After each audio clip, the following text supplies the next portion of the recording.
he gets his 100. Imrul Qais takes the run quickly, raises his bat.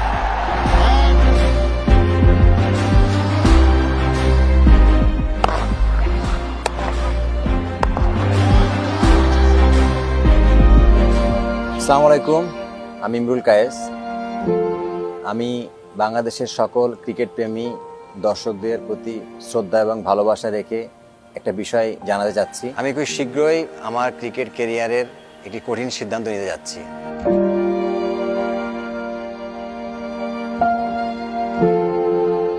আমি আগামী 16ই November আমি আমার test ক্রিকেটের ক্যারিয়ারের সমাপ্তি ঘোষণা করতে যাচ্ছি এবং সেই সাথে আমি আমার ফার্স্ট ক্লাস ক্রিকেটেরও ক্যারিয়ারের সমাপ্তি ঘোষণা করতে যাচ্ছি।